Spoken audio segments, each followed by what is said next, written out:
Hello दोस्तों, welcome to ICM channel. आज हम डिस्कस करने वाले हैं 3 स्टॉक के बारे में। पहला यहाँ पे आपको होने वाला है आईआरसीटीसी, दूसरा यहाँ पे आपको होगा जो है आपका वरुण बेवरेज, और थर्ड यहाँ पे आपको होगा एचडीएफसी लाइफ। तो यार इस वीडियो को पूरा अंत तक देखना, ठीक है। लेकिन उससे पहले जरूर से इस चैनल को सब्सक्राइब कर सकते हो और इस वीडियो को जरूर से यार लाइक कर देना।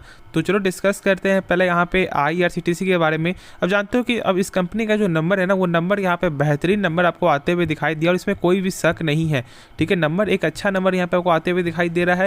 लेकिन अब यहाँ पे डाउट क्या आता है कि क्या यहाँ पे बाई करना चाहिए या फिर आपको सेल करना है, क्या करना है, ठीक है। क्या आपको होल्ड करना है? सेल तो करना ही नहीं है, क्योंकि जब नंबर सही आएगा तो फिर आपको सेल करने की जरूरत ही नहीं है। तो यहाँ पे बाई करना है या फिर आपको होल्ड करके चलना है। देखो समझो, बहुत से लोग यहाँ पे बहुत एक लॉन्ग टर्म से यहाँ पे बाई किए हुए हैं, ठीक है। जब इस स्टॉक का प्राइस लगभग 1200 तक था, यानी कि जब आपका स्प्लिट के तुरंत बाद ही, ठीक है, उस समय जो प्राइस जो लगभग 1200-1300 बहुत से लोगों ने यहाँ पे बाई किया हुआ है। और अभी प्राइस जो लगभग 644 पर चल रहा है, यानी कि लगभग आपको 50% चांस यही है कि बहुत से लोगों ने यहाँ पे बाई करके अभी होल्ड करके बैठे हुए। अब उनको यहाँ पे अब ये डर लगता है, अब उनको ये समझ नहीं आता कि कब ये स्टॉक आपको आगे जाएगा, कब ये स्टॉक आपको या फिर आपको डाउन, जो भी मतलब बहुत सारे लोगों को डाउट है यहाँ पे। तो देखो इसकी कोई गारंटी नहीं है। लेकिन अब एक चीज़ समझो कि जब आप स्टॉक में बाय किए हो तो फिर आपका विजन क्या था लॉन्ग टर्म के लिए ना। तो लॉन्ग टर्म के लिए अभी छोड़ो इसको यार, लॉन्ग टर्म के लिए यहाँ पे आप थोड़ा वेट कर लो। कंपनी खराब नहीं है यहाँ पे। हाँ, एक चीज़ है कि एक सरकारी कंपनी, तो लोग यहाँ पे डरते हैं कि यार एक सरकारी कंपनी है। लेकिन यहाँ पे देखो कि इस कंपनी का बिजनेस लगातार आपको यहाँ पे जो सेल्स में यहाँ पे ग्रोथ आपको देखने को मिल ही रहा है, साथ साथ यहाँ पे प्रॉफिट में भी आपका जो इंक्रीजमेंट आपको देखने को मिल रहा है। तो यहाँ पे जो नंबर है वो यहाँ पे नंबर कंपनी लगातार ही आपको जो शानदार आपको दिखा रही है, ठीक है। अब देखो यहाँ पे अब क्या है कि इस कंपनी का यहाँ पे आपका जो एक्सपर्ट ने, ठीक है, इस कंपनी के बारे में एक्सपर्ट ने यहाँ पे क्या टारगेट दिया वो हमसे यहाँ पे डिस्कस करेंगे। फिर हमसे खुद का यहाँ पे एक राय भी पेश करेंगे। तो यहाँ पे आप देख सकते हो कि यहाँ पे जो टारगेट है ना, वो यहाँ पे 750 का टारगेट आपको देखने को मिल सकता है। यहाँ पे आपको एक्सपर्ट का मानना है।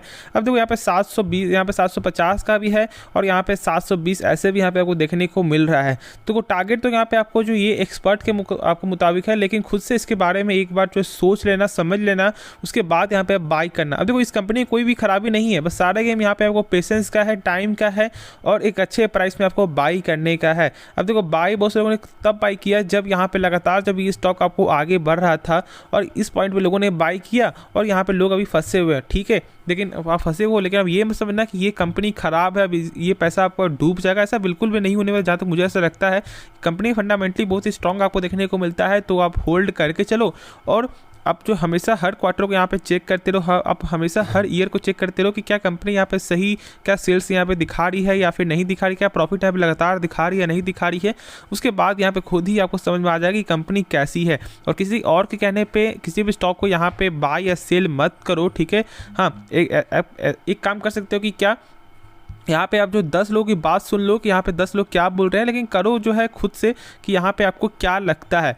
बाकी फिर आपको हमेशा क्या लगेगा कि जैसे मान लो यदि मैंने कहा यहाँ पे बाई करो, आपने बाई किया, ठीक है, और आपका लॉस हो जाता है, तो आपको हमेशा आपको यही फीलिंग आएगा कि यार यहाँ पे मैंने आपको जो यहाँ पे गलती कर दिया इनका बात सुन के। ऐसा बिल्कुल नहीं। खुद से एक बार जान लो, 10 लोगों की बात सुनोगे, 10 लोगों का यहाँ पे आपको ज्ञान भी मिलेगा और आपको कुछ ना कुछ जो सीखने को भी मिलेगा। तो ऐसे यहाँ पे आप ट्राई कर सकते हो और खुद से यहाँ पे आपको गेन भी, आपको नॉलेज में गेन होगा। फिर जब नॉलेज गेन होगा तो प्रॉफिट ही आपको गेन हुई होते। एक जो यहाँ पे अगर मोनोपोली स्टॉक है तो होल्ड करना सबसे बेहतरीन उपाय होगा। तो नेक्स्ट स्टॉक के बारे में डिस्कस करते हैं। बात करते हैं हमसे यहाँ पे आपको जो वरुण बेवरेज के बारे में, और देखोगे तो लगभग आपका यहाँ पे 1271 पे बंद होते आपको दिखाई दिया है। तो यहाँ पे देख ही रहो कि यहाँ पे सेल्स में आपका जो है यहाँ पे कमी आते हुए दिख रहा है और में ग्रोथ है। अब देखो, अब ये कंपनी जानते हो कि यहाँ पे किस तरह की कंपनी है। अब इनका जो सेल्स जो आपका होता है वो समर में ही ज़्यादा देखने को मिलेगा। अब देखोगे तो आपका जो अब यहाँ पे अब आपका समर आपको स्टार्ट होने वाला है, ठीक है, 1-2 मंथ के बाद। तो उस समय क्या होगा, देखोगे आपको ऑटोमेटिक यहाँ पे सेल्स में आपका जो इंक्रीजमेंट होगा और प्रॉफिट यहाँ पे गेन देखने को मिलेगा। तो ऐसे स्टॉक को यहाँ पे तब बाई करो जब ये स्टॉक एक अच्छे प्राइस में आपको मिल रहा है। जैसे कि देख लो वोल्टास, ठीक है। ठीक है, आप यहाँ पे कब बाई करते हो, जो आपको लगता है कि हाँ यहाँ पे जो गर्मी का जब सीजन आ रहा है तो अब इसका सेल्स ज़्यादा होगा, तो यहाँ पे आप जो है लगभग एक दो महीने पहले यहाँ पे बाई करते हो जब इसका एक सही प्राइस आपको आता है। तो सारा गेम एक आपको माइंडसेट का है, सारा जो आपको मनी भी है एक आपको माइंडसेट का ही गेम है, ठीक है। तो उस हिसाब से यहाँ पे आपको जो है बाई करना है, सेल करना है और आप आराम से यहाँ पे प्रॉफिट जो है वो यहाँ पे कमा सकते हो। नंबर यहाँ पे आपका ईयर ऑन ईयर यहाँ पे सही आते हुए दिखाई दिया और हमसे यही आपको चेक करते हैं। नंबर शानदार कंपनी का है, ठीक है। बस आप होल्ड करो क्योंकि अब आपको 2-3 मंथ के बाद से यहाँ पे जो आपको स्टार्ट होगा गर्मी, तो फिर आप एक अच्छे प्राइस में ढूंढो कि क्या एक ये स्टॉक एक अच्छे प्राइस से मिल रहा है, बाई करो आराम से। अब 2-3 महीने छोड़ो, आराम से खुद पैसा यहाँ पे आपको बन जाएगा। तो ऐसे यहाँ पे आप माइंडसेट लगा सकते हो। आगे चेक करें इस कंपनी का जो थोड़ा देख ले, आपको फंडामेंटल थोड़ा देख ले हम सब यहाँ पे, तो देखोगे तो आपका जो प्रमोटर होल्डिंग का लगभग जो आपको 64% आपका होल्डिंग यहाँ पे देखने को मिलता है। और यहाँ पे आपको FIA से देखोगे तो आपका जो लगातार यहाँ पे आपका इंक्रीजमेंट वो देखने को मिल रही है, और ये एक सबसे अच्छी बात है, ठीक है। और साथ साथ यहाँ पे आपका जो DI से थोड़ा सा कम हुआ है, चलो ये थोड़ा चलता है 1-2% का, लेकिन यहाँ पे आपका FIA का जो 1% का जो लगभग गेन है वो सबसे अच्छी बात है। और यहाँ पे एक सबसे अच्छा चीज़ भी आपको देखने को मिल रहा है। अब देखो यहाँ पे आपका जो इनका कैश फ्लो जो है ये आपका यानी इस ईयर का देखने को नहीं मिल रहा है, लेकिन इसके पिछले ईयर देखोगे तो यहाँ पे आपका 1231 करोड़ है। एक बार हम चेक कर लेते हैं कि यहाँ पे कैसा देखने को मिलता है यहाँ पे, ठीक है, रुक जाओ। हाँ, तो यहाँ पे कैश फ्लो जो है इस कंपनी का बेहतरीन कैश फ्लो है। अभी कैश फ्लो क्या यहाँ पे आपको जो दिखाता है, कैश फ्लो हमें आपको यही दिखाएगा कि जैसे कि मान लो कंपनी जो भी सामान बेच रही, पैसा रिटर्न मिल रहा है या नहीं मिल रहा है, तो वो सब जो भी सारा जो आपका यहाँ पे ट्रांजेक्शन है वो सब कैश फ्लो के जरिए ही आपको चेक करते हैं। और देखोगे तो टोटल एसेट जो वो भी आपको लगातार यहाँ पे बढ़ते हुए दिखाई दे रहा है। तो इसलिए बोलता हूँ कि आप एक ऐसी कंपनी को यहाँ पे आपको आराम से होल्ड करके चलना चाहिए, और एक सही टाइम में यहाँ पे बाई करो, खुद ही आपको प्रॉफिट जो है वो आते हुए दिखाई देगा। बाकी जो भी डाउट है आप कमेंट में ज़रूर पूछ सकते हो। तो नेक्स्ट स्टॉक के बारे में डिस्कस करते हैं।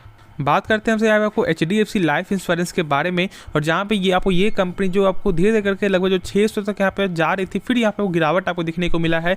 और इसका नंबर जो है वो नंबर हमसे पहले चेक करेंगे, उसके बाद फिर हमसे डिस्कस करेंगे यहाँ पे आगे क्या करना चाहिए। तो यहाँ पे आप देख सकते हो कि सेल्स में जो है वो यहाँ पे कमी आते हुए आपको दिखाई दिया है, और वही आप चेक करो यहाँ पे ईयर के हिसाब से, तो सेल्स में यहाँ पे एक अच्छा खासा आपको जो इंक्रीजमेंट वो देखने को मिल रहा है। अब देखो हमसे यार आपको किसी भी कंपनी को हमसे यहाँ पे जज करते हैं आपका ईयर ऑन ईयर देख के ही, कि यहाँ पे क्या आपका इस कंपनी का आपको जो है यहाँ पे ईयर में क्या यहाँ पे ईयर ऑन ईयर पे क्या ग्रोथ सही है या फिर नहीं। तो यहाँ पे आपका ईयर ऑन ईयर पे तो एक अच्छा नंबर देखने को मिला। प्रॉफिट यहाँ पे चेक करोगे तो 315 करोड़ था आपका इस क्वार्टर में, और वही देखोगे इसके पिछले यानी कि आपको पिछले ईयर में तो आपको 274 करोड़, तो एक अच्छा खासा गेन है। और साथ साथ यहाँ पे आपका जो क्वार्टर में चेक करोगे तो 326 और 315, यानी जैसे सेल्स बढ़ा है उस प्रकार का यहाँ जैसे सेल्स में कमी है इस क्वार्टर में, उस हिसाब से यहाँ पे जो आपका प्रॉफिट है वो एक अच्छा खासा मेंटेन जो है देखने को मिल रहा है। देखो आपको अब जानते हो कि ये एक ऐसा सेक्टर है जो एक लॉन्ग टर्म का सेक्टर यानी कि आपका इंश्योरेंस सेक्टर है, और एक लॉन्ग टर्म एक अच्छा खासा कर सकता है, जहाँ पे आपको और सब जो देश है बहुत ज़्यादा आपको आगे देखने को मिलते हैं, ठीक है, इस मार्केट में। और अभी भी भारत जो है इस मार्केट में उतना ज़्यादा आगे नहीं है, लेकिन लॉन्ग टर्म में यहाँ पे ग्रोथ जो चांस है, क्योंकि जैसे मान लो मैं यदि आपको बोलता हूँ कि यहाँ पे आप जो है बाई करो हेल्थ इंश्योरेंस, तो एक बार इसके बारे में सोचोगे, या ऐसा हो सकता है कि शायद आप सोच करके यहाँ पे बाई भी नहीं करोगे, और यहाँ पे आपका माइंडसेट क्या जाएगा कि यहाँ पे यदि मान लो मुझे 1 साल के लिए मुझे 1 साल में कुछ भी नहीं होता है, तो फिर तो ये पैसा आपका जब बर्बाद हो गया, माइंडसेट तो आपका यही जाएगा ना। और इसीलिए लोग यहाँ पे बाय भी नहीं करते हैं। लेकिन लॉन्ग टर्म में एक ऐसा टाइम आएगा, एक ऐसा समय आपको आ सकता है जहाँ पे लोग इसके बारे में समझेंगे कि आपका हेल्थ इंश्योरेंस का बहुत ज़्यादा बेनिफिट है और आपको इंश्योरेंस मार्केट यहाँ पे ग्रो करेगा। तो मैं आपको यही बोलता हूँ कि यदि आपके पास ये स्टॉक यदि एक अच्छे प्राइस यदि आपने बाय किया हुआ है, ठीक है, तो आपको यहाँ पे होल्ड करना है। जितना ज़्यादा स्टॉक गिरेगा उतना ज़्यादा यहाँ पे आप करेक्ट यहाँ पे आप जो और यहाँ पे एड ऑन करो। हम शर्त यही है कि यहाँ पे नंबर देखते रहना, ठीक है, नंबर यहाँ पे चेक करते रहो कि क्या यहाँ पे नंबर आपका जो ईयर ऑन ईयर पे क्या यहाँ पे सही ग्रोथ हो रहा है या फिर नहीं हो रहा है। अब ऐसा नहीं कि यहाँ पे कंपनी जो लगातार दो तीन सालों से यहाँ पे लगातार आपको लॉस खा रही है और उसके बाद यदि आप बाई करो तो फिर एक सही तरीका नहीं है, ठीक है। यहाँ पे ऐसे चेक करते रहो, उसके बाद यहाँ पे आपको आराम से बाई करना चाहिए ये स्टॉक को, क्योंकि लॉन्ग टर्म का एक लॉन्ग टर्म एक अच्छा खासा यहाँ पे ये स्टॉक जो है काम कर सकता है और एक आपको अच्छा खासा जो है आपका रेवेन्यू भी जनरेट कर सकता है। अब देखो वही आपका यहाँ पे कैश फ्लो, तो हमसे देख लेते हैं पहले कैश फ्लो कैसा देखने को मिलता है। तो 540 करोड़ था। हाँ, तो कैश फ्लो इस कंपनी का बहुत ही बेहतरीन है। अब कैश फ्लो मैंने बताया अभी कि यहाँ पे कैश फ्लो क्या होता है, ठीक है, यदि आपने पूरा वीडियो देखा है तो मैंने बताया हुआ है। और यहाँ पे कैश फ्लो आपका एक अच्छा खासा कैश फ्लो जो है पॉजिटिव देखने को मिलता है। तो आपको आराम से यहाँ पे होल्ड करना है। बहुत सारे ब्रोकर यहाँ पे टारगेट भी आपको दे रहे थे जब आपको यहाँ पे रिजल्ट के पहले 610 का 620 का, तो आपको ये सब टारगेट आपको मिलते हुए दिखाई देगा ही, ठीक है। बस आपको यहाँ पे होल्ड करना है। और देखोगे आपका प्रमोटर होल्डिंग वो थोड़ा सा कमी आते हुए आपको दिखाई दिया है, और लेकिन आपका FIS का जो है वो यहाँ पे आपको जो इंक्रीजमेंट वो देखने को मिल रहा है और ये एक अच्छी चीज़ है, ठीक है। तो बस आप होल्ड करके चलो। बाकी जो भी डाउट है आपको जरूर से कमेंट में पूछ सकते हो, डरने वाली कोई बात नहीं है, पैनिक नहीं होना है, ठीक है। और जो लोग पैनिक कर रहे हैं उससे थोड़ा सा दूर हो जाओ, ठीक है, थोड़ा दूर हो जाओ। बाकी क्या करोगे कि आप एक अच्छे स्टॉक को यहाँ पे लॉस में बेच दोगे या फिर थोड़ा डर से यहाँ पे आप थोड़ा प्रॉफिट लेकर ही बेच दोगे। तो नहीं, प्रॉफिट करना है तो एक अच्छा प्रॉफिट करो यदि आप मार्केट में आए हो, क्योंकि फिर बाद में खुद ही आप पछताने वाले हो। क्योंकि ऐसा जो जो आपका बहुत मेरे साथ आपको यहाँ पे हुआ है कि मैंने एक अच्छे स्टॉक को बाय किया हुआ था और मैंने बहुत ही कम प्रॉफिट में बेचा, तो फिर उसके बाद जो है लगभग 2-3-4 महीने 5 महीने बाद ही लगभग जो उस प्रॉफिट का मुझे यहाँ पे 3 से 4 गुना मुझे प्रॉफिट मिलता। तो बस सारा गेम में पेशेंस का है, पेशेंस दो। जब आपका प्रॉफिट हो रहा है होल्ड कर चलो, एक अच्छा खासा जो आपको यहाँ पे रेवेन्यू जो है एक आपको अच्छा खासा जो है यहाँ पे जनरेट हो जाएगा। बाकी डाउट है तो कमेंट में जरूर से कुछ भी पूछ सकते हो। तो चलो यार इस वीडियो को अंत करते हैं, लेकिन उससे पहले इस चैनल को सब्सक्राइब और इस वीडियो को लाइक कर देना। तो मिलते हैं नेक्स्ट वीडियो में, तो तब तक के लिए धन्यवाद।